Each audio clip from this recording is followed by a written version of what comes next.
Why is it so hard to simply sit and do nothing? Why does stillness make us more anxious than activity, even though we crave peace? Welcome back to the channel. Today we explore a quiet but profound mystery that touches every modern soul, our inability to sit still. Not just physically, but mentally, emotionally, spiritually. We are a society that moves constantly, yet finds no rest. And the irony is we chase freedom through motion, while true freedom lies in stillness. If you've ever sat down after a long day and found yourself unable to relax, scrolling endlessly, worrying, jumping from thought to thought, you're not alone. In fact, this is one of the most pervasive conditions of our time. Our bodies are sedentary, but our minds are in overdrive. This disconnection creates stress, exhaustion, and a haunting sense that something is missing. Let's start with a story. A woman attends a silent retreat in hopes of finding peace. On the first day, she's instructed to sit for 20 minutes and do nothing. By the third minute, she's agitated. Her back hurts, her mind races. She thinks of emails, laundry, relationships, regrets. She almost leaves, but she stays. On the fifth day, something shifts. She begins to observe her thoughts like passing clouds. She breathes. Her mind softens. She sees clearly for the first time in years that she was never restless because life was too busy. She was restless because she had never learned to rest with herself. This is the gift of sitting, true sitting, not slouching in front of a screen, but being with yourself fully.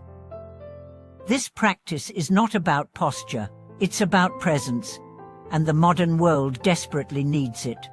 From childhood, we are conditioned to believe that productivity equals value. We are praised for doing, rewarded for output, admired for hustle.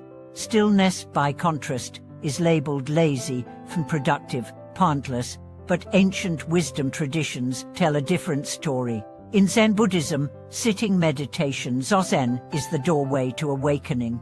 In Taoism, Fu Wei begins with stillness.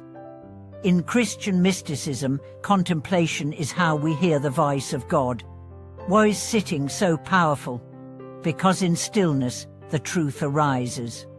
When we stop running, we begin to see what's been chasing us. Our fears, our desires, our regrets, they float to the surface. That's why sitting is hard, not because of the position, but because of what it reveals.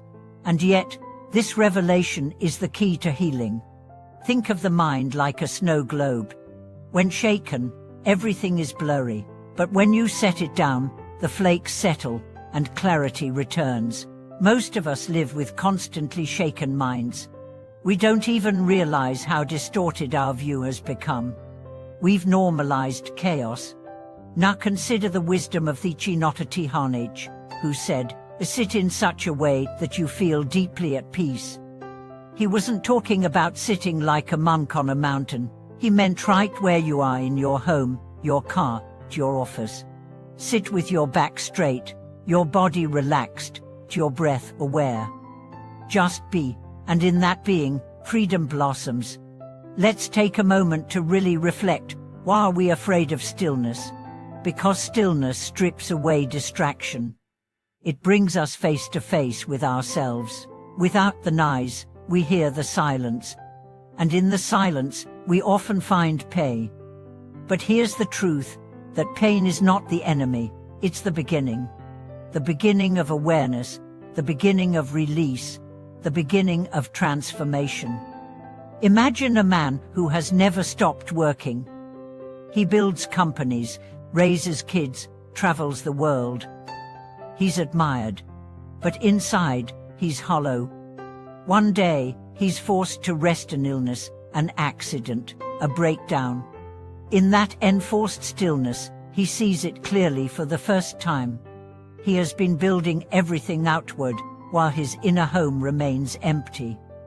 That moment becomes his rebirth. He learns to sit, to breathe, to feel. Years later, he says, "Success was never out there. It was always the ability to be with myself in peace. Stillness is not the opposite of movement. It is the source of wise movement. It's the anchor, the soil, the foundation. If you want to walk with grace, learn to sit with stillness. If you want to speak with wisdom, learn to sit with silence. If you want to live with depth, learn to sit with yourself. You don't need a monastery or meditation cushion. You need willingness. 5 minutes, a chair, a pause, that's enough. Let's talk about what happens when you build a daily practice of sitting. At first, it feels useless. You itch, you fidget. Your mind shouts, but stay. Sit through it. Day by day, your nervous system recalibrates. Your thoughts lose their grip. Your breath deepens, space opens, and in that space, you find your true self, not the one shaped by roles, fears, or expectations, but the one that is vast, clear, aware. This practice doesn't solve all your problems. It doesn't erase your past, but it gives you the strength to face them, the wisdom to understand them, the compassion to accept them. Here's something practical. Tomorrow morning, before you check your phone, before you speak a word, just sit. Close your eyes, breathe in, breathe out. Notice your body, notice your thoughts. No judgment, just noticing. This is not nothing. This is everything. You're telling your nervous system, we are safe. You're telling your mind, we are home. You're telling your soul, I'm listening. And over time, this becomes a refuge you carry into every moment. A meeting at work, a conflict at home, a sleepless night. You return to the breath, to the seat, to yourself. I want to share one last story. A teacher once asked her students, what is the most powerful action you can take today? They answered, finish a project, make a decision, start a plan. She smiled and said, the most powerful action you can take is to do nothing. To sit, to listen, to remember who you are. That's the heart of this message. We are not machines. We are not only doers, we are beings. And being begins with sitting. Thank you for joining me in this space today. Honor your willingness to explore stillness. I encourage you to begin your own practice. Even 2 minutes can change your life. Please share your experience in the comments. Have you tried sitting in stillness? What comes up for you? What challenges you? What supports you? Let's grow this practice together. Like this video, subscribe to our channel, and turn on notifications for more insights into living from the inside out. Until next time, sit gently, breathe deeply, and remember, you are already home. Thank you for watching this video.